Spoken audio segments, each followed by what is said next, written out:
Kasih Yesus Kristus pada kita semua. Saya menyapa bagi seluruh warga Yakum dari Klinik Yoga Dharma Magelang. Dan kita dari sini akan bersama-sama untuk memaknai firman Tuhan dalam Yakum Fellowship, agar kita selalu dikuatkan dan dipenuhkan melalui karya kita. Sebelumnya mari kita bersatu di dalam doa, mari kita berdoa.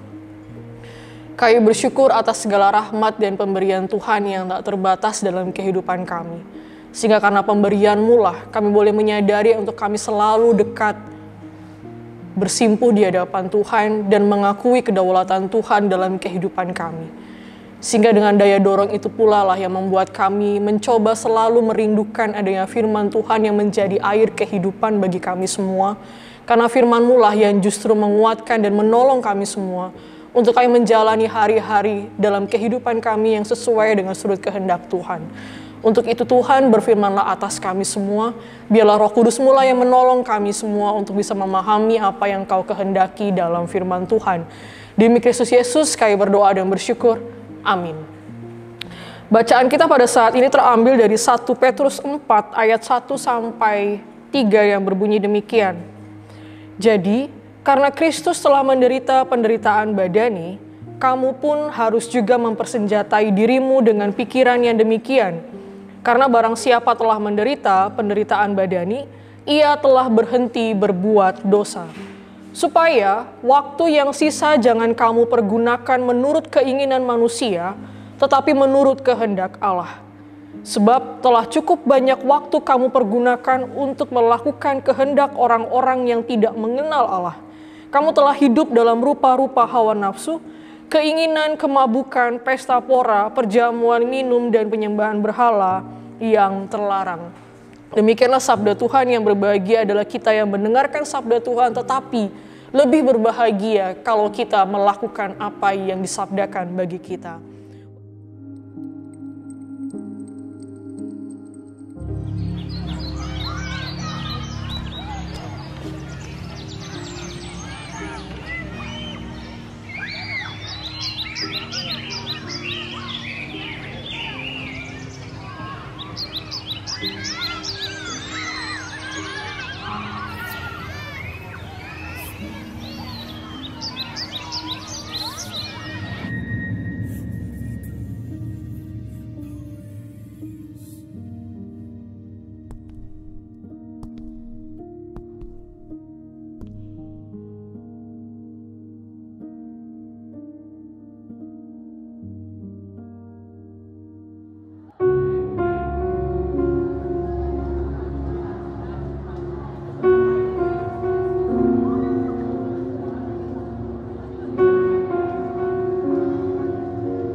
kita.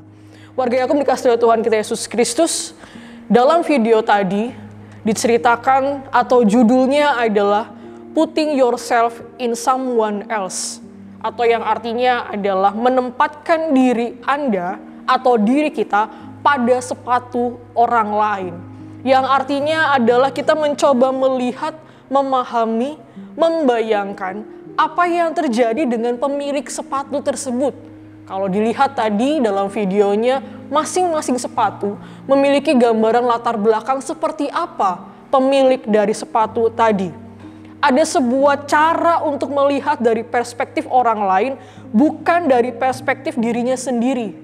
Sehingga kalau kita melihat dari perspektif orang lain, itu mengubah cara kita berpikir atau cara diri kita sendiri dalam memandang dunia. Akhirnya, dalam video tadi, orang tersebut memberikan sepatu bagi orang yang ada di sebelahnya. Perspektif yang diubah dalam cara pandangnya adalah ketika dia melihat orang lain membutuhkan dan dia terdorong untuk melakukan sesuatu yang bukan berdasarkan dari perspektif atau kehendak diri sendiri. Mengapa demikian? Cara pandangnya adalah orang lain. Ya, karena ketika kita bicara soal cara pandang diri sendiri itu selalu untuk merasa benar. Diri sendiri itu cenderung untuk berpikir yang benar atau sesuatu dengan sudut pandang yang orang lain berbeda atau bersalah atau menyimpang dari cara pandang milik diri kita sendiri. Tetapi ketika kita memiliki cara pandang orang lain, kita boleh melihat hanya tidak satu sisi yang kita lihat. Tapi ada berbagai macam sisi yang ini mengubah cara pandang kita. Ini adalah sebuah kata kunci, mengubah, yang menjadi refleksian bagi kita saat ini. Mengapa demikian? Inilah yang disampaikan dalam Rasul Petrus pasal yang keempat ayat 1 sampai ke 3.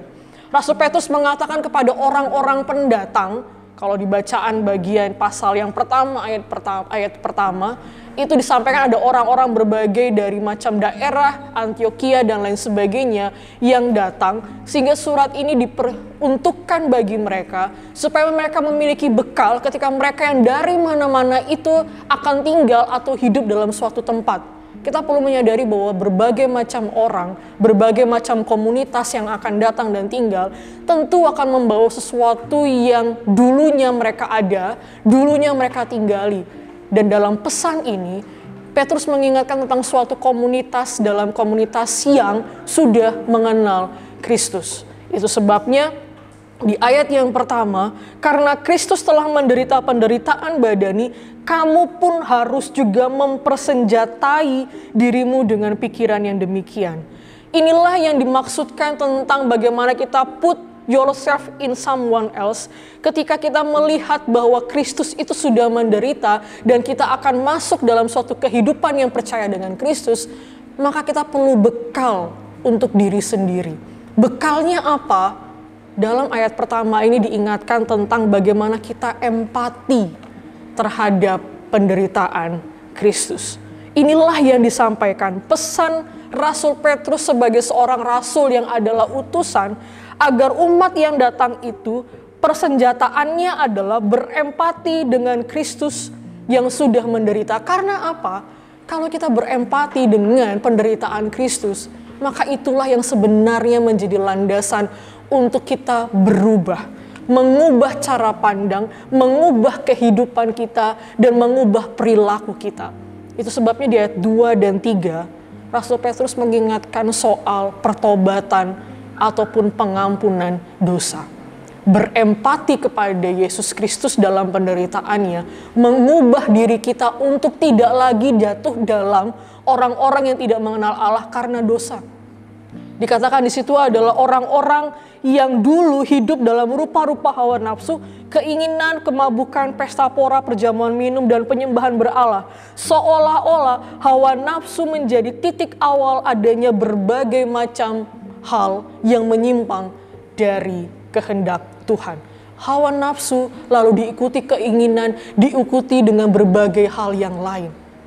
Dalam diri seorang yang berempati dalam penderitaan Kristus, maka sebenarnya kita diajak untuk mengendalikan hawa nafsu dan keinginan kita melalui pesan ini.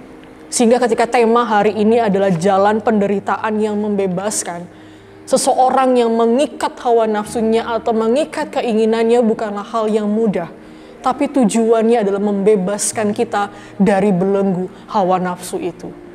Caranya atau bagaimana mulanya, berempatilah dengan penderitaan Kristus. Tanpa Kristus, saya dan Bapak Ibu sekalian tidak mengalami pembebasan yang seutuhnya sebagai orang Kristen. Tanpa Kristus, maka kita seharusnya tidak merasa memiliki hati atau pemikiran yang justru akhirnya jauh dari Kristus. Mengapa demikian? Di sanalah pertobatan yang diharapkan. Berempati pada penderitaan Kristus adalah harapan supaya kita bertobat dari segala belenggu hal-hal yang memang seharusnya tidak kita lakukan. Melalui perenungan kita pada saat ini, putting yourself in another atau someone else's shoes, mengajak kita untuk melihat perspektif di luar diri kita. Dan siapa yang di luar diri kita saat ini acuannya, itu adalah Kristus.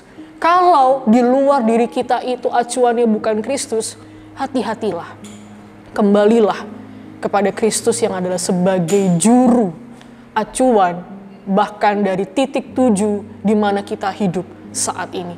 Jalan penderitaan yang membebaskan akan dilalui dengan hal yang tidak mudah karena hawa nafsu sungguh besar akan melikupi, bahkan menyelimuti, bahkan menguasai diri kita. Tapi melalui kita menyadari bahwa empati, Kristus yang tidak main-main untuk mengorbankan dirinya, di sanalah mengandung sebuah ajakan bagaimana kita hidup untuk seutuhnya seperti Kristus. Kiranya ini menolong kita semua, agar setiap orang yang berempati kepada Kristus juga berada bersinar di tengah komunitasnya yang memiliki rasa empati, mengendalikan hawa nafsu dan keinginan, sehingga dengan harapannya komunitas yang kita hidupi dan kita ada di dalamnya juga membawa dampak dalam organisasi kita. Tentu kita menyadari bahwa hal-hal yang terjadi dengan organisasi kita itu juga dipengaruhi oleh setiap individu yang ada di dalamnya. Maka mulailah dengan diri sendiri untuk berempati dengan penderitaan Kristus. Sehingga ketika Bapak, Ibu, dan saya berada dalam komunitas itu, kita menyinarkan empati itu bagi komunitas kita. Dan komunitas kita atau persekutuan kita menyinarkan organisasi di mana kita ada dan memiliki kehidupan di dalamnya. Tuhan menolong kita semua. Amin. Mari kita bersatu dalam doa.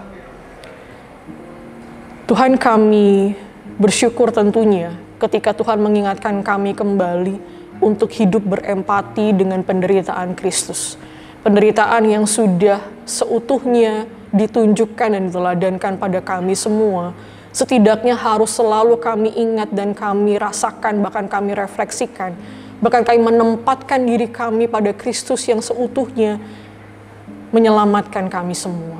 Sehingga dari situ kami boleh selalu disadarkan bahwa kami ada, diselamatkan dan dibebaskan oleh karena Kristus yang juga sudah merelakan dirinya.